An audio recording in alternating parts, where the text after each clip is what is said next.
Le ponemos cara a los números fríos de la economía. Isaac Yuyo Rudnik del ISEPSI te trae la realidad caliente de nuestro país. Y como todos los domingos, las noticias económicas nos las trae Isaac Yuyo Rudnik, director del ISEPSI. ¿Cómo va, Yuyo? Bueno, habría que decir bien, pero no es tan bien. No tan bien. Después que esta semana el acuerdo con el fondo tuvo media sanción en diputados, lo cual nos enfrenta para la posibilidad cierta de que la próxima semana se convierta en ley con la media sanción del Senado, y esto nos pone con un futuro bastante negativo, o por lo menos bastante incierto. Algunos aspectos políticos generales que tienen que ver con la legitimación de una ilegalidad manifiesta al momento de contraer la deuda.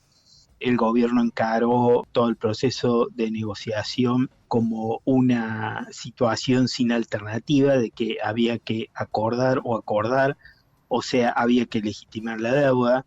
Se lo encaró con un relato. La verdad que es difícil de que los funcionarios que encabezaron las negociaciones se la creyeran, de que podía encararse llegar a un acuerdo con el fondo, con un programa que realmente pudiera alentar la expansión, el crecimiento de la economía, y no solamente eso, sino además dentro del crecimiento un proceso de redistribución. Pero bajado a tierra, los objetivos precisos que plantea el acuerdo, claramente estipulado: reducción del déficit fiscal, reducción de emisión monetaria. Para la reducción de déficit fiscal apunta a la reducción de los subsidios a la energía, lo que implica objetivos precisos para el incremento de tarifas, objetivos precisos para el control del gasto público.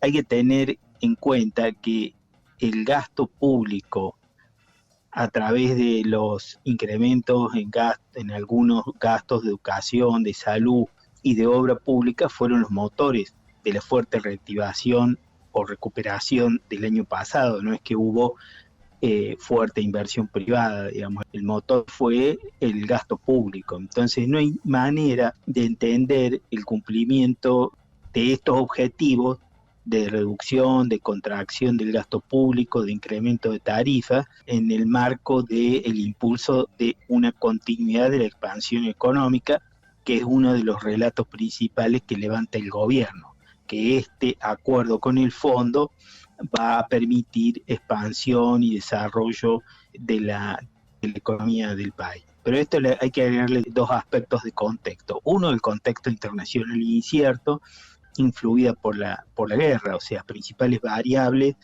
que van a influir en la evolución de la actividad económica de nuestro país son cuestiones que ya están pasando, como el aumento de los precios de la energía. Es sabido que la Argentina va a necesitar importar gas y petróleo durante el invierno. El año pasado importó gas a $8 el BTU, y este año ya el precio del valor del BTU del gas está a $60. Y el petróleo igualmente también viene teniendo incrementos importantes. Hay, por otro lado, otros aspectos que pueden llegar a ser positivos por el incremento de nuestras exportaciones, como es la suba de los alimentos en el mercado internacional, en particular la soja y los granos en general.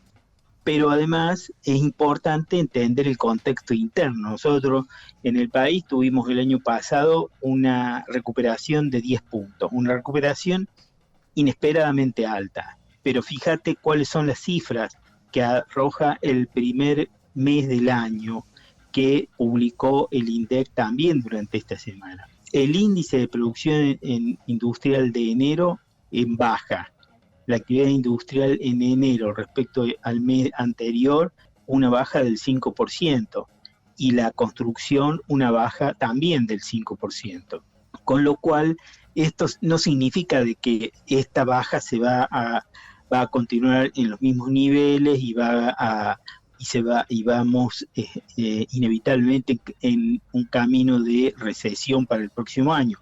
pero sí lo que está marcando claramente es que la recuperación de 10 puntos del año pasado es irrepetible para este año. Marca claramente una situación de inestabilidad, de incertidumbre, de falta de, digamos, de un camino claro, de continuidad del crecimiento de la economía, y en ese contexto es que se está firmando este acuerdo que va a tener claras consecuencias, además de todas las consecuencias políticas que son graves, va a tener consecuencias económicas que van a ir en camino a contraer la actividad en general, o por lo menos a frenar fuertemente el crecimiento que se había iniciado el año pasado. Así que bueno, es para seguir viendo qué es lo que va a pasar. En las próximas semanas hay que estar atento a cómo van a evolucionar estas situaciones. Muchas gracias, Yuyo. La información. Gracias a ustedes. Nos hablamos la semana que viene. Entonces, toda la información que contaba recién el Yuyo, todos los informes, los pueden seguir en la página del ISEPSI, que es www.isepsi.org.ar.